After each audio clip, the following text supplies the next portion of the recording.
그래서 20번 문제 하겠습니다. 예, 연간 전력량이 2kWh고요. 연간 최대 전력을 W라고 했을 때 연부하율은 어떻게 되느냐? 연부하율은 최대분의 평균인데 그 평균을 낼 때 어떻게 연 전력량을 8760으로 나누는 겁니다. 따라서 답은 라번이 됩니다. 해설이 있지만 일부하율은 24분의 1, 월부하율은 720분의 1, 연부하율은 8760분의 1 요거 외워주시기 바라고요. 21번입니다. 배전선로의 부하율이 F일 때 손실계수 H는입니다. 지금 이 값이 어떻게 됐었어요? F와 F제곱 사이에 있었죠. 그래서 부하율과 부하율 제곱 사이에 이렇게 손실계수 H가 있었습니다. 그거 손실계수에 포함되는 그 범위 있죠? 요거 기억을 해주시고요.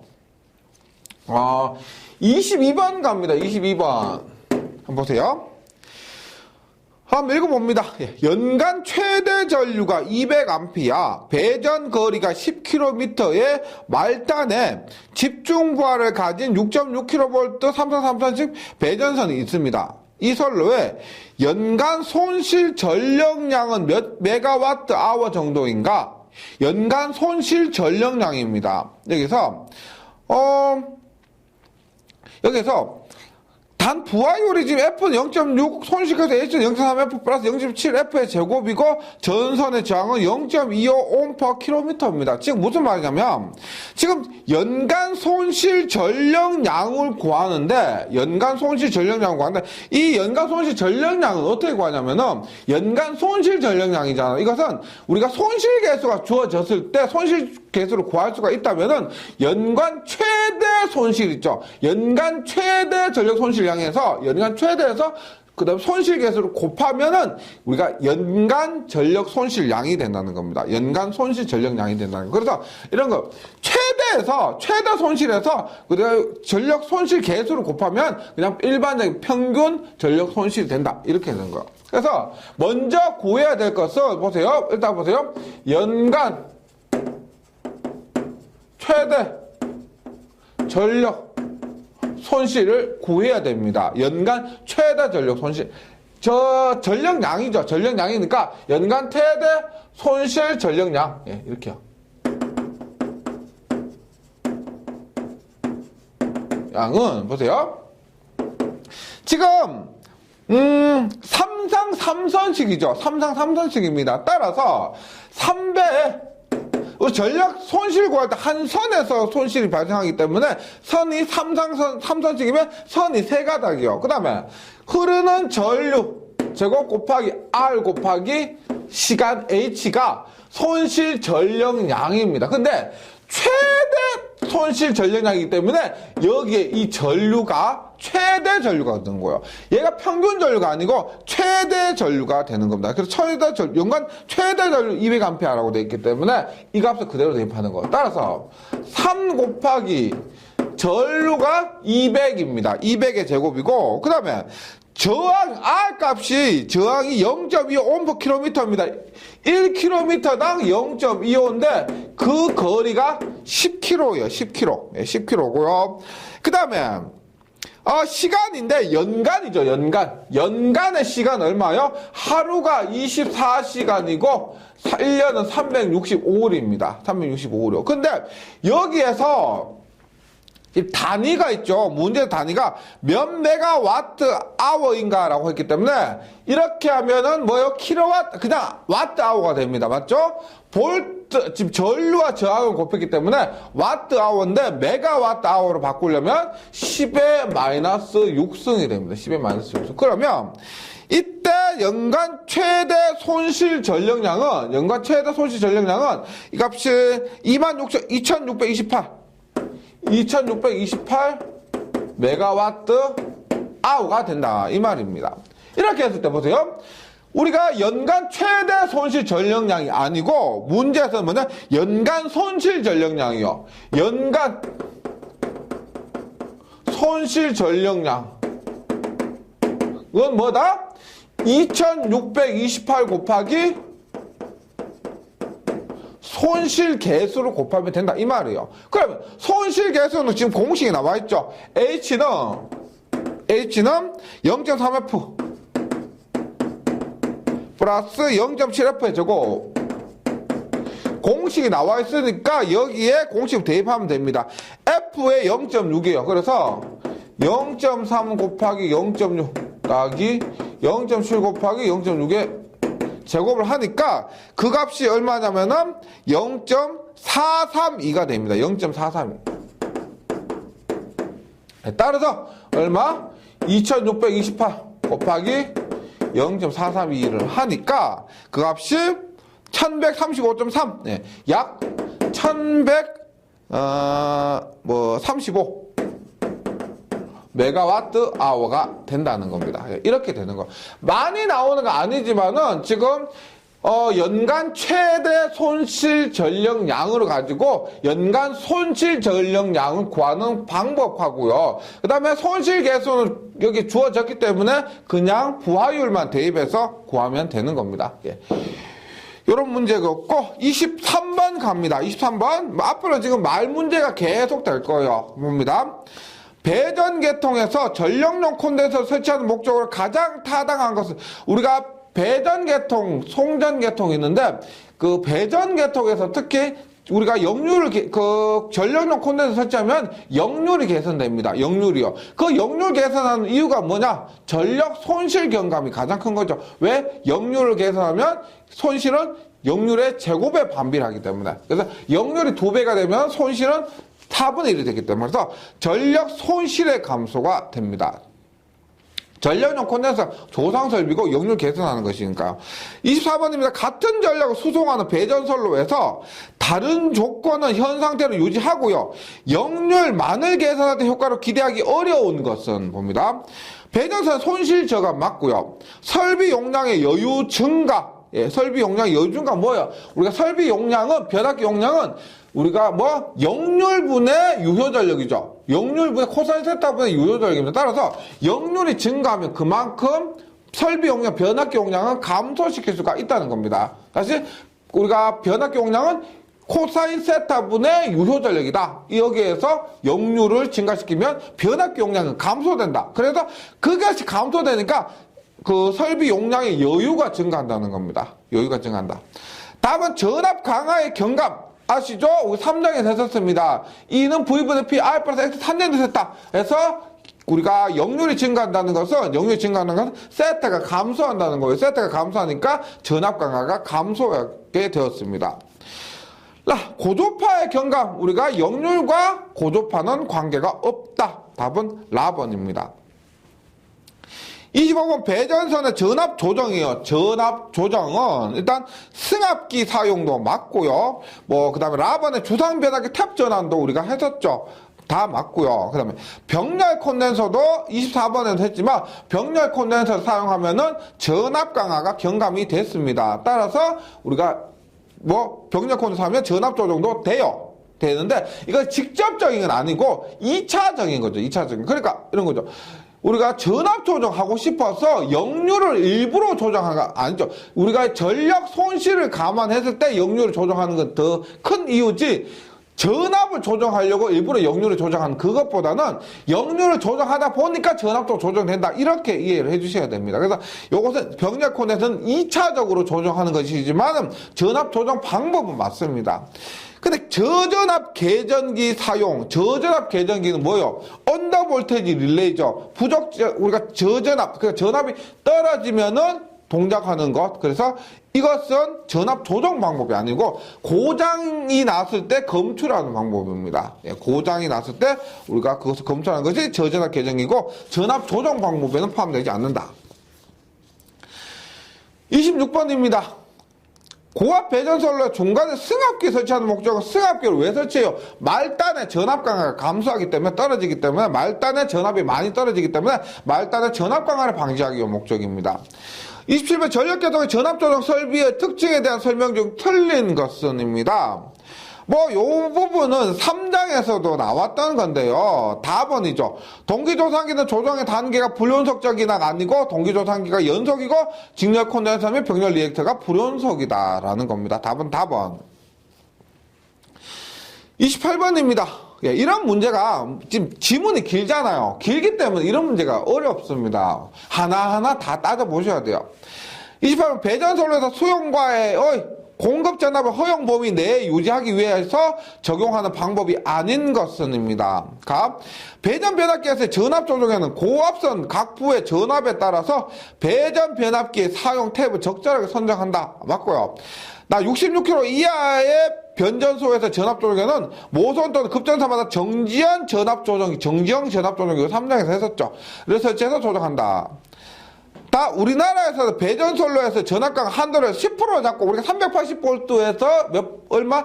플러스 마이너스 38%였죠. 38V였습니다. 그래서 10%가 맞고 적정한 전압 강화 값을 설비별로 분담하는 방법으로 전압 조정용 기기와 병용해서 사용한다. 이것도 맞습니다. 라고 배전선로의 부하는 중부하 시야, 경부하 시야 크게 변화하므로 변전소, 수전 측의 송전선로에 대해서 소리액터 사용해서 조정한다.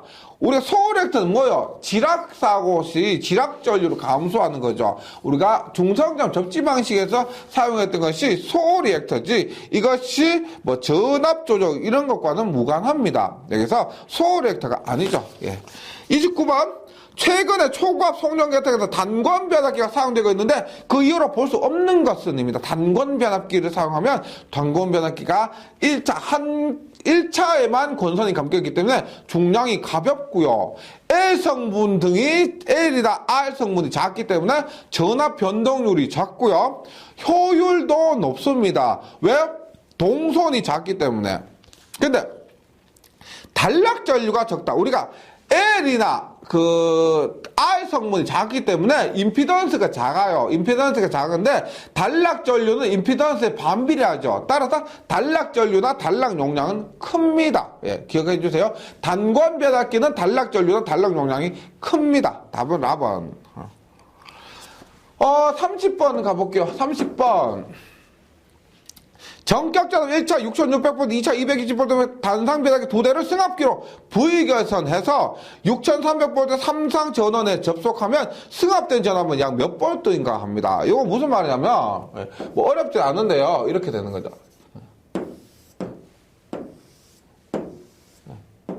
보세요. 지금 1차 6600V, 2차 220V라는 말이 여기에 6600 번이 감겼고 여기에 220번이 감겼다 이런 말이죠. 이런 말입니다. 그래서 여기에 6300을 입력하게 되면 여기에 출력이 얼마가 나오느냐 이런 겁니다. 그러면은 공식은 뭐 외워도 어렵지 않은데요. 일단 여기에 뭐 V2라고 하면은 이 전압은 기본적으로 입력한 전압 6300은 들어올 겁니다. 6300 들어오고요. 그럼 6300 플러스의 권수가 지금 6600에 220이잖아요. 따라서 6300 곱하기 6600분의 220 이렇게 되는 거죠. 즉 여기에서 커진 전압은 입력 전압에 따라서 달라지는 겁니다. 이 권수 6600과 220 이 권수 자체는 변하지 않고요. 이 전압에 입력 전압에 따라서 이 부분에 의해서 승합되는 전압이 달라지는 겁니다. 그래서 이렇게 하면은 6300 더하기 30이니까요. 30분이라면 얼마? 210이죠. 따라서 6510 6510V가 된다. 30번에는 답이 다번입니다. 다번. 이렇게 계산하는 거고요. 그 다음 31번. 네. 단순히 공식을 묻는데 잘 보세요. 단상 승합기 한 대를 사용해서 승합할 경우에 승합 전의 전압은 2원입니다. 2원이고 예. 승합 후의 전압은 2투입니다. 2투예요. 그러면 지금 승합 후의 전압 2투는 어떻게 되느냐? 기본적으로 2원이죠. 2원에다가 지금 앞에서도 했지만 뭐다? 2원 곱하기 뭐분의 뭐요? 지금 요것을 우리가 2원, 요것을 2투라고 1차 권수, 2차 권수 이렇게 얘기합니다. 따라서 2원분의 2투 이렇게 되는 거죠. 1차 권수분의 2차 권수 혹은 전원 측 권수분의 부하 측 권수, 전원 측 전압분의 부하 측 전압 이렇게 얘기를 하는 겁니다. 네. 당연히 보세요. 여기에서 2원과 2투 얘들은 변하는 게 아닙니다. 권수로서 정해져 있는 것이고 1차에 넣어주는 전압 이것이나 혹은 E2 이 값은 변할 수가 있습니다. 이 값은 변하는 게 아니고요. 그래서 31번의 답이 가번하고 답은하고 헷갈리시겠지만 전원 측분의 부하 측이 곱해야 되는 겁니다. 답은 답원이에요. 답원. 32번입니다. 절연 내력을 시험하기 위해 시험용 변압기를 사용했습니다. 시험용 변압기를 사용했는데 절연 내력 시험하기 위한 거 우리가 뭐였다? 유도전압 조정기 IR이었죠. 답은 나번입니다. 나번. 33번 또 마찬가지요. 부하에 따라 전압 변동이 심한 급전선을 가진 배전소에서 가장 많이 사용되는 것은 전압 조정 장치입니다. 지금 전압 조정 장치잖아요. 맞죠? 그래서 유도 전압 조정이고 직렬 리액터 전압 강화 감소고 계기용 변압기는 뭐요? 전압 측정하기 위해서 고전압을 저전압으로 낮춰주는 것이고 전력용 콘덴서는 역률 개선하는 겁니다. 그래서 이런 배전 변전소에서 가장 많이 사용되는 전압 조정 장치는 유도 전압 조정기예요. 32번도 마찬가지고 그렇습니다. 그래서 34번 다음에 플리커 경감이에요. 깜빡이는 것 경감하기 위한 전력 공급 측의 방안이 아닌 것은 공급 한전 측에서 어떻게 해야 된다? 그러니까 단락 용량이 큰 계통에서 공급한 단락 용량이 크다는 말은 무슨 말이냐면 앞에서 계속 나오지만은 단락 용량이 크다. 단락 용량 퍼센트 임피던스 반비례한다. 퍼센트 임피던스가 작다는 얘기예요. 퍼센트 임피던스 작다는 말은 저항이나 리액턴스가 작다는 말이에요. 따라서 저항이나 리액턴스 작으니까 전압 강화가 작다는 얘기입니다. 그래서 이렇게 연관시켜서 이해를 해주셔야 돼요.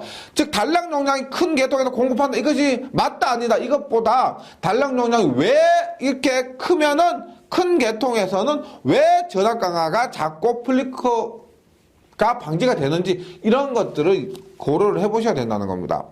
그래서 가는 맞고요. 나 공급자를 낮춘다. 우리가 플리커를 위해서는 전압이 떨어지기 때문에 전압이 부족하기 때문에 이런 현상이 발생하는 겁니다. 그래서 전압을 높여야 되는 겁니다. 다 전용 변압기로 공급하거나 단독 공급 계통을 구성한다도 맞습니다. 35번. 다음 플리커 예방을 위한 수용가 측의 대책이 아닌 것은입니다. 수용가 측에서는 그러니까 공급 전압을 승합한다. 이거 맞는 것처럼 느껴지지만은 수용가 측에서 공급 전압을 승합을 못하죠. 이거는 공급 전압을 승합하는 것은 공급 측의 대책이지 수용가 측의 대책이 아닙니다. 플리커 대책은 맞지만은 수용가 측의 대책이 아니다. 나 전원 계통의 리액터분 보상, 리액터 보상, 다 전압 강화 보상. 그 다음에 부하의 무효 전력 변동분은 흡수도 맞습니다. 답은 가. 36번 배전 선로에서 사고 범위의 확대를 방지하기 위한 대책으로 적당하지 않는 것은입니다. 사고 범위의 확대 방지. 갑은 배전 계통 루프화. 우리가 저번 장에 있었죠. 배전 계통 루프화하고 나 선택 접지 개전 방식 채택. 선택 접지가 뭐예요? SGR이죠. SGR 병행 유해선에서 고장에서만 차단하는 SGR 선택 접지 개전기. 그 다음에 답 구분 개폐기. 이건 환상 선로에서 구분 개폐기 있었고요. 선로용 콘덴서는 선로에 설치한 콘덴서 전압 강화나 이런 부분을 위해서고요. 이것이 사고 범위 확대 방지와는 상관이 없습니다. 37번 고압 가공 배전 선로에서 고장 또는 보수 점검 시 정전 구간 축소할 때 구분 개폐기고 컷아웃 스위치 뭐예요? 변압기 1차 측, 주상 변압기 1차 측의 컷아웃 스위치고요. 주상 변압기 2차 측의 캐치홀더입니다. 그 다음에 공기 차단기는 차단기 일종이고요. 이거 고압 가공 배전 선로에서 정전구와 축소는 구분 개폐기가 가장 적당합니다. 38번입니다. 선로 고장 발생 시 타보기기와 협조에 의해 고장 구간 신속히 개방하는 자동 구간 개폐기로서 자동 구간 개폐기 섹셔널 라이저다. 자동 선로 구분 개폐기, 자동 구간 개폐기로서 고장 전류 차단할 수 없어. 차단 기능이 있는 후비 보장지가 뭐다? 리클로저라고 했죠. 와 직렬로 설치해야 하는 배전용 개폐기가 뭐다? 섹셔널 라이저입니다. 섹셔널 라이저. 요거 꼭 기억을 해 주시고요. 39번입니다. 다음 중 배전솔로에 사용하는 계팩의 종류와 그 특성의 연결이 바르지 못한 것은 이런 것도 문제답 하지 마시고 처음부터 꼼꼼히 한번 읽어봐 주세요. 컷아웃 스위치는 주된 용도로는 주상 변압기의 고장이 배전솔로에 파급되는 것을 방지하고 변압기의 과부하 소손을 예방하고자 사용한다. 맞고요. 부하 계팩입니다. 말 그대로 지금 차단기 아니고 계팩이에요. 부하를 계팩해요. 고장 전류 같은 대전류는 차단할 수 없죠. 계팩이니까. 평상 운전 시에 부하 전류는 개폐할 수가 있습니다. 리쿨러저. 선로에 고장이 발생하였을 때 고장 전류 검출해서 지정된 시간 내에 고속 차단하고 자동 재표로 동작한다 그랬죠. 고장 구간은 분리하거나 재송전하는 방식이 맞습니다. 그 다음에 섹셔널라이저 봅니다. 고장 발생 시 신속히 고장 전류 차단하지 못하죠. 섹셔널라이저는 계팩이기 때문에 고장 전류 차단 못합니다. 틀린 것은 답은 라번이고요. 40번입니다. 40번. 리클로저 R, 섹셔널라이저 S, 퓨즈 F의 보호협조에서 보호협조가 불가능한 배열은입니다. 여기에서 일단 봅니다. 제일 리클로저하고 섹셔널하고 퓨즈니까 순서가 이렇게 돼요. R, S, F 이런 순서로 되면 됩니다. 지금 40번 문제에서는 지금 제가 이런 식으로 말씀드렸지만 리쿨러저, 섹셔널라이저, 라인 퓨즈 이런 순서를 지키면 돼요. 이 순서만 지키면 됩니다. 근데 지금 뭐 섹셔널라이저 없이 리쿨러저, 퓨즈 이렇게 되고요. 리쿨러저 2개 들어가도 돼요. 리쿨러저 2개, 퓨즈 이렇게 들어가도 됩니다. 그 다음에 리쿨러저, 섹셔널라이저 이렇게 와도 돼요. 이 순서만 지키면 되는데 그래서 갑은 RRF는 되고요. 납은 RS도 되고요. 답은 RF 됩니다. 섹셔널라이저 없이 RF 되는데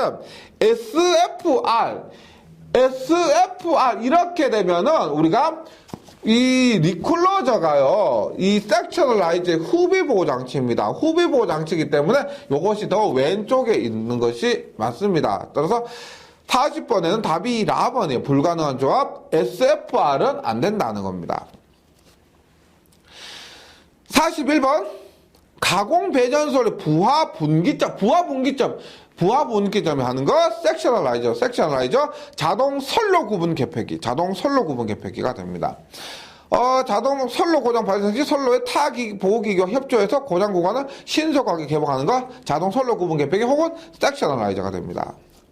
42번 공통 중성선 다중접지 방식 22.9kV 개통에 있어서 사고가 생기면 정전이 되지 않도록 선로 도중이나 분기선에 보호장치를 설치해서 상호 보호 협조로 고장 구간을 제거할 수 있도록 각종 계팩에 설치해서 옳게 나열한 것이 뭐다? 가장 왼쪽에 있는 것이 변압기, 차단기, 변전소 차단기, 그 다음에 리쿨러저, 섹셔널라이저, 라인 퓨즈가 됩니다. 그래서 답은 라번이에요. 이 순서 외워주시고 43번입니다. 22.9kV Y계선이에요. 22.9kV Y계선 성간전압 22.9kV라는 거고요. 이때 가공 배전선로에서 주 공급선로의 정전 고장 시 예비전원 선로로 자동 전환입니다. 자동 전환이 뭐다? 트랜스퍼요. 자동 오토 트랜스퍼. 그래서 오토 트랜스퍼 들어가는 것이 ALTS입니다. 오토 로드 트랜스퍼 스위치에서 자동 부하 전환 개폐기 ALTS 자동 부하 전환 개폐기가 전환하는 거예요. 여기서 포인트는 전환시켜주는 거. 그래서 오토 로드 트랜스퍼 스위치가 됩니다. 답은 라. 44번 배전선로의 주상 변압기에서 고압측, 저압측에 주로 사용되는 보호장치의 조합은 뭐예요? 우리가 고압 변압기에서 고압측이 1차고 저압측이 2차죠. 맞죠? 저압측이 2차입니다. 그래서 1차는 컷아웃 스위치 쪽은 COS 혹은 프라이머리 컷아웃 스위치 이렇게 하고요. 2차 측은 캐치홀더가 됩니다. 답은 가번.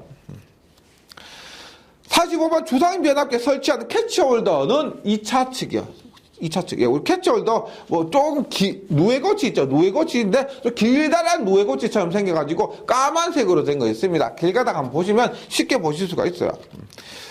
그 다음에, 45번 주상 변압기 시설은 캐치홀더는 어느 부분에 직렬로 삽입하는가? 2차 측이죠. 2차 측인데, 우리가 보통, 이 캐치홀더 자체가 퓨즈가 들어가 있다 했습니다. 퓨즈이기 때문에 접지 측에 설치하는 게 아니죠. 접지 측에 설치하는 게 아닙니다. 따라서 2차 측이고 비접지 측에 설치합니다. 캐치홀더는 퓨즈이기 때문에요. 따라서 2차 측, 비접지 측 승천에 사용을 한다. 46번입니다. 고압 배전솔로의 보호 방식에서 고장 전류의 차단 방식이 아닌 것은입니다. 고장 전류 퓨즈에 의해서 할 수가 있고요. 리클로저에 의해서 할 수가 있습니다. 섹셔널 라이저도 직접 차단은 아니지만은 그것이 우리가 말씀대로 카운팅을 한다 그랬죠. 카운팅을 해서 우리 리클로저가 차단되었을 때 이 섹셔널 라이저가 열려서 완전 차단은 할 수가 있다는 겁니다. 그래서 이 섹셔널 라이저에 의한 방식도 차단 방식이 맞습니다. 자동부하 전환 스위치 뭐요? ALTS는 전환이지 고장을 차단하는 것이 아니라고 했죠. 정전이 발생했을 때 정전이 발생하지 않도록 전환을 시켜주는 것이지 이것이 차단하고는 거리가 멉니다. 47번입니다. 옥내 배선 시설 공사에서 과부하 또는 단락 사고로부터 큰 전류가 흐른다는 거예요. 이때 전선이나 기구를 보호하기 위해 설치하는 것이 아닌 것은입니다. 이것은 개폐기요. 전자 개폐기 과전류를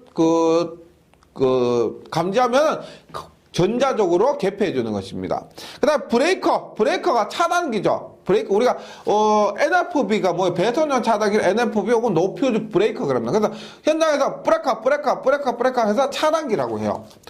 브레이크 맞고요. 퓨즈도 맞고 전류 전환 스위치는 전류 방향을 변환시켜 주는 것이지 이것을 단락사고나 과부하로부터 기구 보호하기 위한 것은 아닙니다. 전환 이렇게 보시면 되겠습니다. 48번입니다. 옥내 배선의 전압 강화는 될 수 있는 대로 적게 해야 하지만 경제성을 고려해서 보통 다음 값 이하로 하고 있습니다. 옳은 것은입니다. 보시면 이건 쉬운데요. 전압 강화 규정에 인입이 뭐요? 입선 들어온다는 겁니다. 그것과 간선 있죠. 입선과 간선, 인입선과 간선은 합해서 2% 이내입니다. 합해서 2% 이내. 그 다음에 분기회로는 2%요. 그래서 지금 인입선하고 간선을 합해서 2% 이내 되는 게 가번밖에 없죠. 예.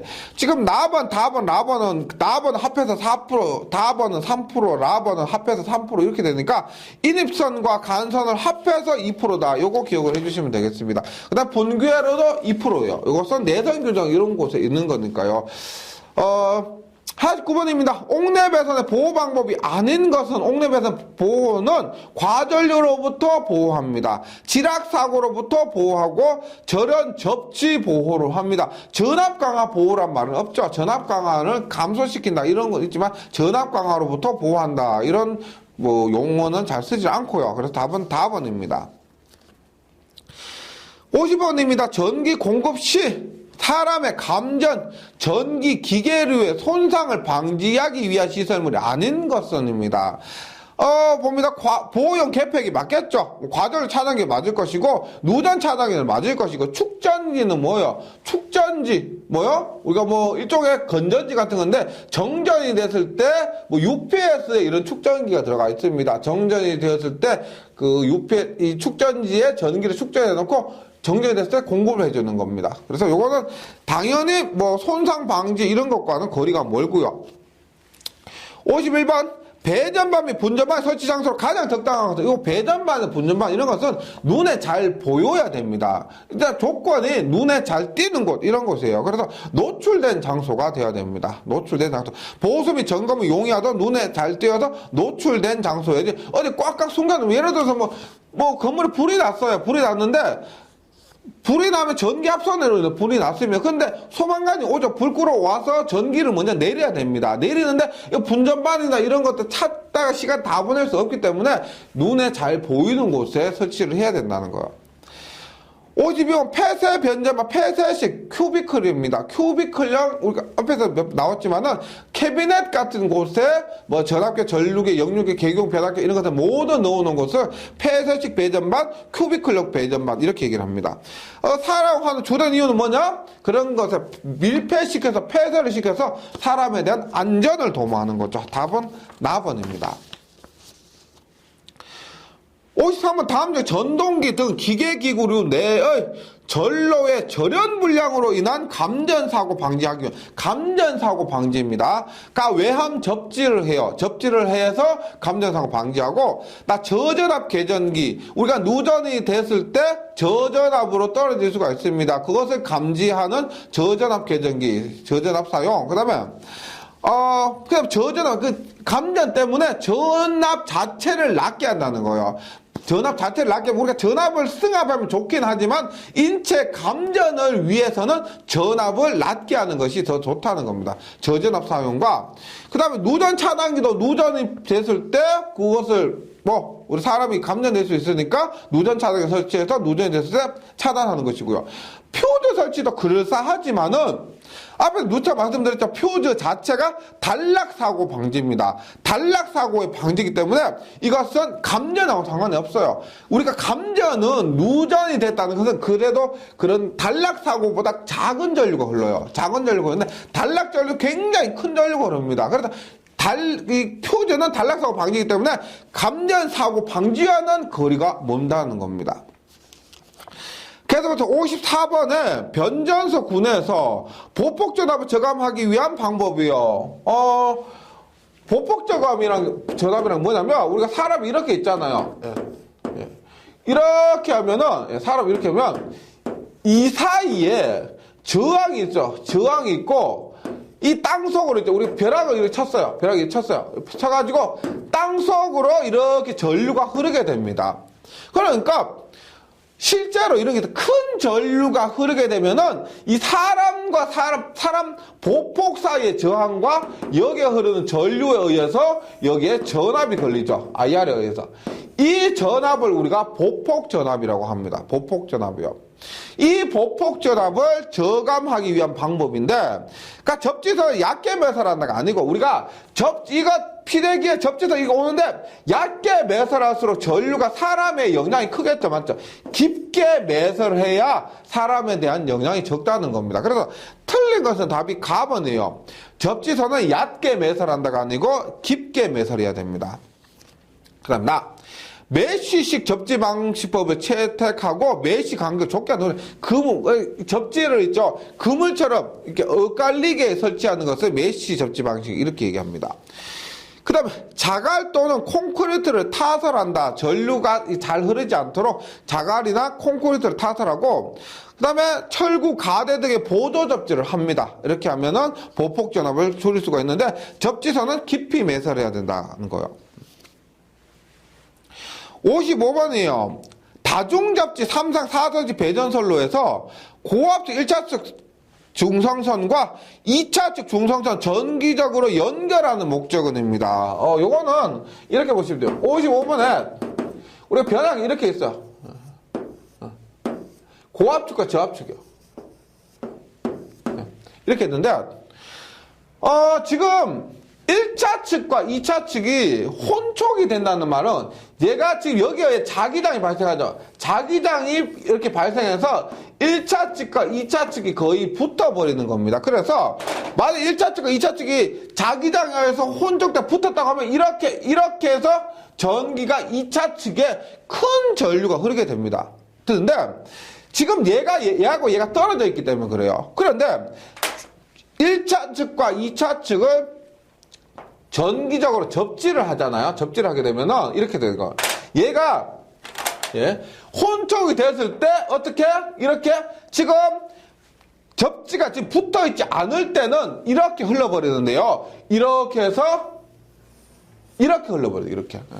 이렇게 흐를 수가 있기 때문에 2차 측이 고전압 때문에 소손되는 그런 것들을 방지할 수가 있습니다. 그래서 다시 다중접지 3상 4선지 배전선에서 1차 측과 2차 측을 전기로 이렇게 중성적으로 연결하는 목적은 뭐냐면, 고저압이 혼촉했을 때, 1차 측과 2차 측 거의 전기적으로 붙었을 때, 혼촉했을 때, 수용과에 침입하는 상승 전압을 억제하기 위해서, 지금 빨간색 고전압 그대로 흘러가면 굉장히 큰 전압이 들어가기 때문에, 이런 식으로 파란색으로 중성선을 연결해주면은, 이렇게 흘러서, 수용과에 큰 전압이 유기되지 않는다는 겁니다. 그래서 수용과에 침입하는 상승 전압을 억제하기 위해서가 됩니다.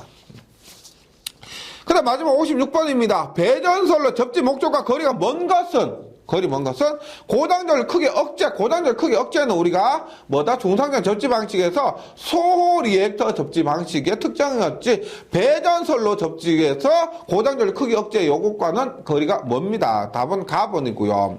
그 다음에 고저압, 혼촉, 누전 접촉에 의한 위험 방지 맞고, 이상전압 억제, 대지전압을 저하시켜서 보호장치 작동 확실도 맞고, 이 피레기 등의 뇌 방지 설비의 보호 효과 향상도 맞습니다. 56번 답이 가봅니다. 네, 여기까지 지금 8장 9장의 도장에 의해서 배전설로 했고요. 이 실제 배전설로 제가 하면서 실기 얘기를 많이 들었는데요. 그거는 실기 공부해보셔야 느낄 수가 있습니다. 정말 많이 나와요. 그래서 8장 9장 잘 정리를 해주시면 실기에 틀림없이 많은 도움이 될 겁니다.